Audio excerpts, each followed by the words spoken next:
નમસ્તે વિદ્યાર્થી મિત્રો. પ્રકરણ 2 અંતર્ગત આપણે 3 વસ્તુના માપનને સમજ્યા, જેમ કે અંતરનું માપન, દળનું માપન અને સમયનું માપન. હવે આજે આપણે કોઈ પણ માપન જે આપણે કરતા હોઈએ છીએ તેમાં કેટલીક સચોટતા હોય છે, કેટલીક ચોકસાઈ હોય છે કે કેમાં માપનમાં ત્રુટિ હોય છે, તેના વિશે આજે આપણે સમજીશું. એટલે માપન ખૂબ અગત્યનું છે, તે જ રીતે તેમાં સચોટતા, ચોકસાઈ અને ત્રુટિનું નિવારણ આ બધું ખૂબ અગત્યનું છે. તો ચલો આપણે સમજીએ કે સૌપ્રથમ તો ત્રુટિ કોને કહેવાય. તો સૌપ્રથમ ત્રુટિની તમને વ્યાખ્યા સમજાવું કે દાખલા તરીકે માપન માટે ઉપયોગમાં લેવાતા કોઈ પણ સાધન વડે લીધેલા માપનના પરિણામોમાં જોવા મળતી અચોકસાઈને ત્રુટિ કહે. ટૂંકમાં કહું તો જે અચોકસાઈ છે, જે આપણી ખામી છે, અથવા પછી તે સાધનની હોય કે આપણી હોય, તે ખામીને આપણે ત્રુટિ કહીએ છીએ. હું તમને એક ઉદાહરણ આપું છું. દાખલા તરીકે મને આ પેન છે એની લંબાઈ માપવી છે, તો નેચરલી છે કે હું સ્કેલ વડે તેની લંબાઈ માપીશ, કારણ કે મારી પાસે અવેલેબલ સાધન સ્કેલ છે, તો હું સ્કેલ વડે માપીશ. હવે જ્યારે હું સ્કેલ વડે આની લંબાઈ માપવા જઈશ ત્યારે હું કેવી ભૂલ કરી શકું છું તમે જુઓ.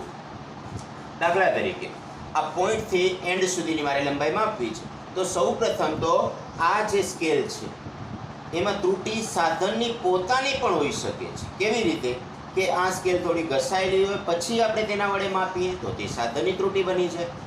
પણ ચલો સાધન બરાબર છે, પણ આપણી પ્રયોગ પદ્ધતિની ખામી છે, એવી આપણી વ્યક્તિગત એવી ત્રુટિ છે કે જેના કારણે પણ આપણા માપનમાં ખામી આવે, ત્રુટિ આવે. તો આપણે જોઈએ કેવા પ્રકારની. આ જે પેન છે એને હું રાખું છું, મારે ક્યાંથી રાખવી જોઈએ? આ સ્કેલ જે દેખાય છે તેના 0થી રાખવી જોઈએ. પણ ધારો કે હું આ પોઈન્ટ જે છે દેખાય છે થોડોક ભૂલથી થોડોક આગળ રાખી દઉં છું, પછી માપન કરીશ તો જે માપ આવે છે તે ખરેખર ઓછું માપ આવે છે, એ પણ ખામી છે. પછી ધારો કે આ પોઈન્ટ આવે છે ને થોડુંક વધુ રાખું છું તો પણ ત્રુટિ આવશે, કારણ કે તો જે માપ આવશે તે સાચા મૂલ્ય કરતાં વધુ હશે. આમ આપણે જે પણ માપન આવી રીતે કરીશું તે માપનમાં આપણી કંઈક ભૂલ આવશે. દાખલા તરીકે આ જે પેન મેં ચલો એકદમ વ્યવસ્થિત રાખી દીધી છે, ચલો પેનના રાખવામાં મારી કાંઈ ખામી નથી. પણ હવે હું શું કરું છું, માપું છું ત્યારે શું કરું છું, મારે માપવું જોઈએ એકદમ સ્ટ્રેટ રહીને, પણ હું ધારો કે આને આવી રીતે માપું છું આમ જોઈને તો પણ ખામી આવશે. પછી હું આને આ દિશામાં રહીને માપું છું તો પણ ખામી આવશે. તો આવી રીતે અસંખ્ય પ્રકારે પછી તે સાધનની ખામી હોય કે આપણી ખામી હોય, પણ આપણા માપનમાં ભૂલ આવી શકે. તો માપનમાં ત્રુટિ સાથે સંબંધિત કેટલાક શબ્દો છે, જેમ કે ચોકસાઈ અને સચોટતા. હવે આ ચોકસાઈ અને સચોટતા વચ્ચેનો ભેદ જાણવો ખૂબ જરૂરી છે, સમજવો ખૂબ જરૂરી છે. ચોકસાઈને એક્યુરેસી કહેવાય છે અને સચોટતાને પ્રિસિઝન કહેવાય છે. હવે ચોકસાઈ એટલે શું, તો તેની વ્યાખ્યા સમજવા પ્રયત્ન કરીએ. કોઈ ભૌતિક રાશિના માપનનું મૂલ્ય તે રાશિના સાચા મૂલ્યની કેટલી નજીક છે તેને ચોકસાઈ કહેવાય. એટલે કે કોઈ પણ ભૌતિક રાશિની લંબાઈ ધારો કે XYZ આપેલી હોય, તેનું સાચું મૂલ્ય ધારો કે 3.678 છે, એની નજીક જો કોઈ મૂલ્ય આપણે મેળવ્યું આપેલા સાધન વડે તો તેની ચોકસાઈ કહેવાય. આપણે વધુમાં વધુ નજીક મેળવી તો ચોકસાઈ વધુ છે તેમ કહેવાય, પણ ઓછા નજીક પહોંચ્યા હોય તો ચોકસાઈ ઓછી છે તેમ કહેવાય. હવે આપણે એ જ વસ્તુને સચોટતા વિશે સમજીએ, કારણ કે ચોકસાઈ અને સચોટતા આમ પ્રથમ દ્રષ્ટિએ લગભગ સરખા લાગતા શબ્દો છે, પણ ભૌતિક વિજ્ઞાનની દ્રષ્ટિએ તેમાં કેટલાક ભેદ રહેલા છે. હવે આપણે એ ભેદ જાણીએ. ચોકસાઈને સમજ્યા, હવે સચોટતાને સમજીએ. આપણે જે માપન કર્યું છે સાચા મૂલ્યની નજીક માટે, તે માપન કેટલા વિભેદન એટલે કે રિઝોલ્યુશન અથવા સીમા સુધી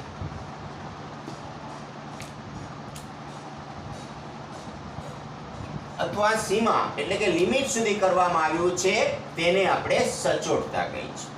તો આવી રીતે આ સચોટતા છે, આ ચોકસાઈ છે. તમે બરાબર એનું જે મૂળ ભેદ છે સમજો કે આ માપન કેટલા વિભેદન એટલે કે એની રિઝોલ્યુશન એટલે કે સીમા કેટલી છે. દાખલા તરીકે સમજો, આ બંનેને પરફેક્ટ તમને ભેદ સમજવા માટે હું એક ઉદાહરણ આપું.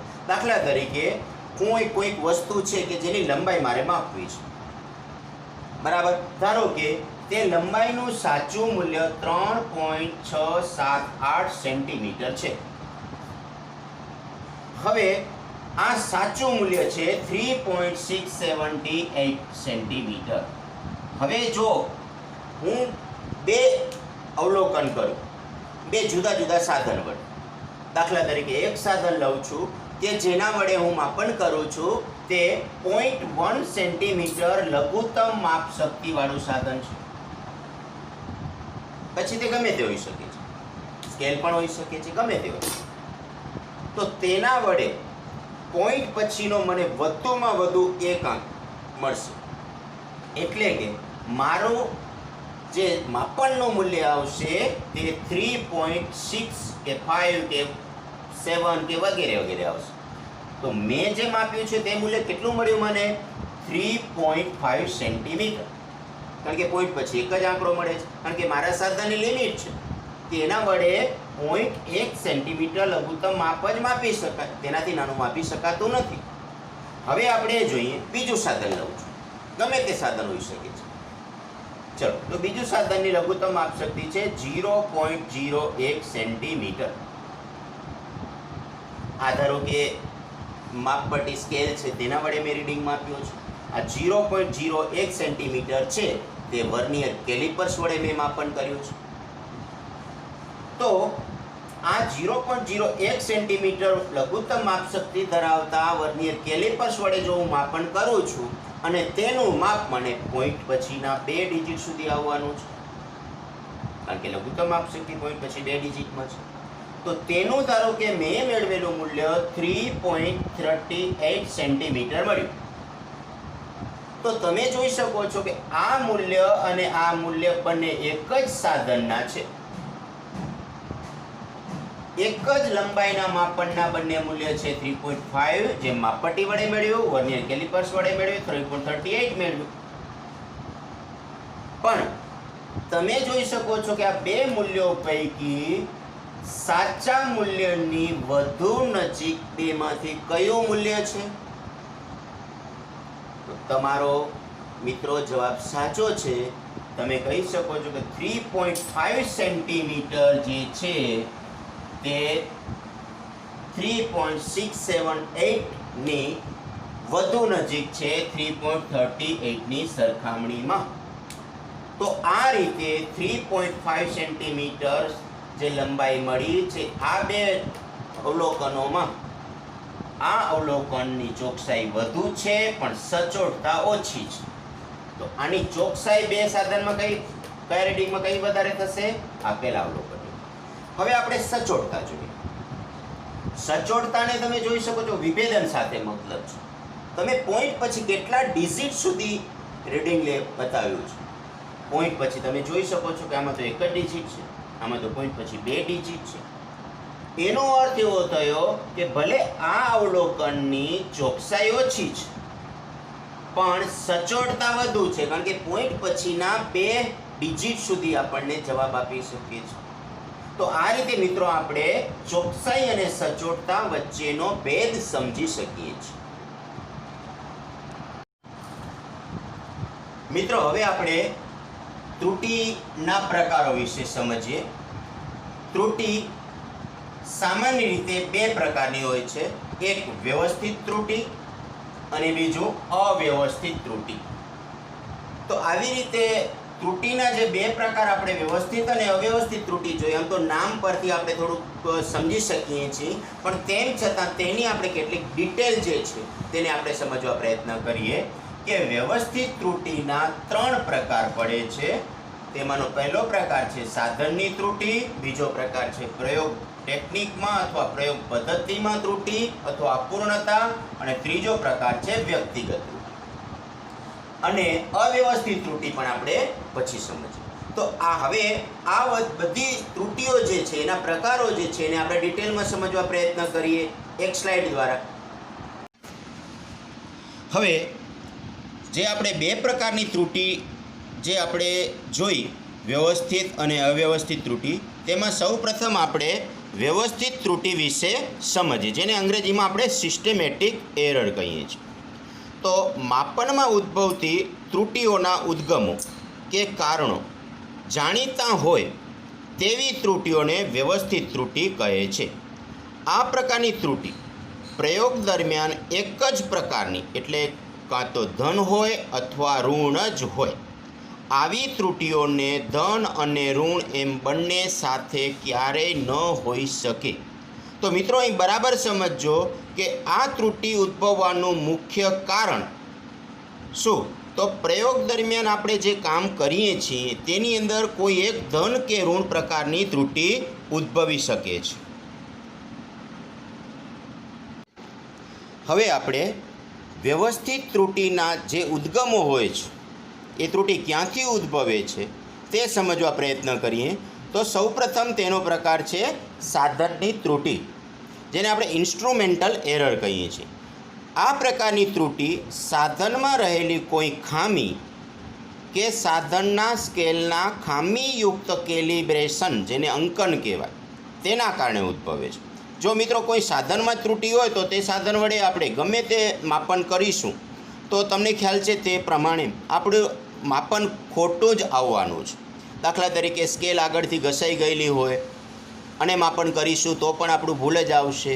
અથવા બીજું ઉદાહરણ આપું કે સ્પ્રિંગ કાંટા પર આપણી પાસે વજન ન લટકાવ્યું હોય અને ત્યારે તમને ખ્યાલ છે કે તેનું દર્શક શૂન્ય પર રહેવું જોઈએ, પણ જો તેનું દર્શક શૂન્ય પર રહેવાના બદલે 1 ગ્રામ પર કે 2 ગ્રામ પર કે 5 ગ્રામ પર ગમે તેટલા ગ્રામ પર રહેતું, દાખલા તરીકે 1 ગ્રામ પર જ રહે છે, તો દરેક અવલોકનમાં વ્યવસ્થિત રીતે 1 ગ્રામ જેટલું માપ વધારે આવશે. આને આપણે સાધનની ત્રુટિ કહીશું. હવે આપણે બીજો પ્રકાર સમજીએ, પ્રયોગ પદ્ધતિના કારણે ઉદ્ભવતી ત્રુટિ, એટલે કે error due to method of experiment. આપણી જે પ્રયોગ કરવાની પદ્ધતિ હોય તેમાં જ જો કાંઈ ખામી રહેલી હોય તો હંમેશા આપણે જે અવલોકન લઈશું તે ખામી ભરેલું જ આવશે. દાખલા તરીકે શરીરનું તાપમાન માપવા માટે આપણે ઉપયોગમાં લઈએ છીએ જે તે થર્મોમીટર, શરીર સાથે બરાબર સંપર્કમાં રાખ્યું ન હોય તો તમે જાણો છો કે શરીરનું સાચું તાપમાન પણ માપી શકાતું નથી. અત્યારે આપણે આનો ઉપયોગ સમયાંતરે જોતા રહેતા હોઈએ છીએ, કારણ કે કોરોનાની વૈશ્વિક મહામારીના કારણે આનો ઉપયોગ દિન બ દિન વધતો જાય છે. જો આ થર્મોમીટર બરાબર ન રાખેલું હોય તો પણ આપણે ખામી આવશે. આને આપણે પ્રયોગ પદ્ધતિના કારણે ઉદ્ભવતી ત્રુટિ કહીશું. હવે આપણે ત્રીજો પ્રકાર એટલે કે વ્યક્તિગત ત્રુટિ, પર્સનલ એરર સમજ. પ્રયોગ દરમિયાન અવલોકન લેનાર વ્યક્તિની અવલોકન લેવાની ખાસિયત અથવા કોઈ નબળાઈના કારણે આ પ્રકારની ત્રુટિ ઉદ્ભવે. દાખલા તરીકે કોઈ વ્યક્તિને તકલીફ અથવા કોઈ વ્યક્તિ ડોકને વાંકી રાખીને અવલોકન લેતી હોય તો આ પ્રકારની ત્રુટિ ઉદ્ભવે છે. મિત્રો, હમણાં જ મેં થોડાક ટાઈમ પહેલાં જ તમને જે સ્કેલ વડે સમજાવ્યું તેમાં તમને આ પ્રયોગ નિદર્શન કરીને બતાવ્યું હતું કે કેવી રીતે આ પ્રકારની ત્રુટિ પણ ઉદ્ભવે છે. કોઈ વ્યક્તિ ડોકને એક તરફ ડાબી તરફ વાંકી રાખશે અથવા કોઈ વ્યક્તિ ડોકને જમણી તરફ વાંકી રાખશે, તો આ પ્રકારે ધન કે ત્રુટિ પણ ઋણ ત્રુટિ ઉદ્ભવી શકે છે. હવે આપણે ત્રુટિનો મુખ્ય બીજો પ્રકાર, જેને આપણે અવ્યવસ્થિત ત્રુટિ એટલે કે રેન્ડમ એરર કહીએ છીએ. તો મિત્રો, નામ ઉપરથી જ સમજી શકીએ છીએ કે આમાં વ્યવસ્થાનો અભાવ છે. જો કોઈ વ્યવસ્થાનો અભાવ હોય ત્યાં જ ત્રુટિ ઉદ્ભવતી હોય છે, પણ અહીં નામ છે અવ્યવસ્થિત ત્રુટિ, એટલે કે કોઈ પ્રકારનું નિશ્ચિતતા નહીં હોય આ પ્રકારની ત્રુટિમાં. જેમ કે કોને અવ્યવસ્થિત ત્રુટિ કહેવાય સમજીએ. પ્રયોગને અસર કરતા પરિબળોમાં અનિયમિત ફેરફારોના કારણે અને આગાહી ન કરી શકાય તેવા પરિબળોને લીધે અવલોકનોમાં જે ત્રુટિ ઉદ્ભવે છે તેને અવ્યવસ્થિત ત્રુટિ કહે છે. આનું ઉદાહરણ આપણે આપીએ. તારનો વ્યાસ માઇક્રોમીટર સ્ક્રૂ વડે માપવાનો હોય અને તે તારનો વ્યાસ સર્વત્ર બિંદુએ સમાન ન હોય તો બધા અવલોકનો તમે જાણો છો સમાન નહીં મળે. અહીં ત્રુટિ ધન કે ઋણ બંને પ્રકારની હોઈ શકે છે. ઘણા બધા અવલોકનોનું જો સરેરાશ લઈ આ પ્રકારની ત્રુટિનો આપણે અંદાજ લેવો હોય તો તે અંદાજ કાઢી શકાય છે. તો આવી રીતે આપણે ત્રુટિના બે પ્રકાર જોયા. તેમાંનો પહેલો પ્રકાર હતો વ્યવસ્થિત ત્રુટિ, બીજો પ્રકાર હતો અવ્યવસ્થિત ત્રુટિ. હવે મિત્રો, ઘણી વખત આપણે કોઈપણ સાધન વડે કાંઈ માપન કરતા હોઈએ તો તેની લઘુત્તમ માપશક્તિનો પણ પ્રશ્ન આપણા સમક્ષ આવતો હોય છે. તો આ લઘુત્તમ માપશક્તિ શું છે તે પણ આપણે સમજીએ. મિત્રો, લઘુત્તમ માપશક્તિ એટલે શું? તો કોઈ પણ સાધન વડે માપી શકાતા નાનામાં નાના મૂલ્યને તે સાધનની લઘુત્તમ માપશક્તિ કહેવાય. દાખલા તરીકે મારી પાસે આ સ્કેલ છે. ચલો, આ સ્કેલ વડે હું ઓછામાં ઓછું કેટલું અંતર માપી શકીશ તમે કહી શકો? તો તમારી પાસે પણ આ સ્કેલ છે. તમે જાણી શકો છો કે આ સ્કેલ વડે હું 1 સેન્ટીમીટરની અંદર 10 કાપા છે. એટલે એક કાપાનું મૂલ્ય કેટલું થયું? 0.1 સેન્ટીમીટર. કારણ કે 1/10 થશે. તો 0.1 સેન્ટીમીટર કરતાં, એટલે કે 0.1 સેન્ટીમીટર કરતાં ઓછું માપ આ સ્કેલ વડે માપી શકીશ નહીં. તો આ સ્કેલની લઘુત્તમ માપશક્તિ 0.1 સેન્ટીમીટર કહેવાય. જે મેં લખ્યું છે કે સાધન સ્કેલ છે તો તેની લઘુત્તમ માપશક્તિ 0.1 સેન્ટીમીટર કહેવાય. આનું સૂત્ર શું? તો આનું સૂત્ર આપણે એમ કહી શકીએ કે લઘુત્તમ માપશક્તિ એટલે મુખ્ય સ્કેલ. દાખલા તરીકે આપણી પાસે મુખ્ય સ્કેલ છે. જો કે આની અંદર આપણે મુખ્ય સ્કેલ જે છે તે સ્કેલ આ એક જ મુખ્ય સ્કેલ છે, વર્નિયર સ્કેલ નથી. એટલે આપણે તમને વર્નિયર કેલિપર્સની અંદર આ બંને વસ્તુ તમને સમજો કે વર્નિયર કેલિપર્સ છે તો તેની અંદર બે પ્રકારના સ્કેલ છે. એક મુખ્ય સ્કેલ છે. તમને જે વર્નિયર કેલિપર્સ દેખાય છે તેમાં તમે જોઈ શકો છો કે એક મુખ્ય સ્કેલ છે અને તેની નીચે બીજો વર્નિયર સ્કેલ છે. તો તેનું સૂત્ર આવું થશે કે લઘુત્તમ માપશક્તિ બરાબર મુખ્ય સ્કેલ પરના બે ક્રમિક વિભાગ વચ્ચેનું મૂલ્ય છેદમાં વર્નિયર સ્કેલ પરના કાપાની સંખ્યા. હવે આ પ્રમાણે આપણે જોઈશું તો વર્નિયર કેલિપર્સ પર માપપટ્ટીનો સ્કેલ જ છે. એટલે કે 1 સેન્ટીમીટરની અંદર 10 કાપા છે. એટલે મુખ્ય માપક્રમ પર નાનામાં નાનું મૂલ્ય કેટલું થશે?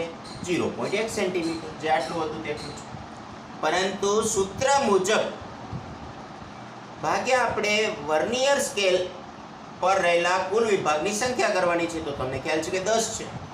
તો આપણે 0.1/10 એટલે કે 0.01 સેન્ટીમીટર જે આપણને વર્નિયર કેલિપર્સની લઘુત્તમ માપશક્તિ મળે. તો મિત્રો, આ રીતે તમે જોઈ શકો છો કે સ્કેલ કરતાં વર્નિયર કેલિપર્સ વડે કરેલું માપન આપણને વધુ સચોટ મળે છે. તમે જોઈ શકો છો કારણ કે એની લઘુત્તમ માપશક્તિ કેવી છે?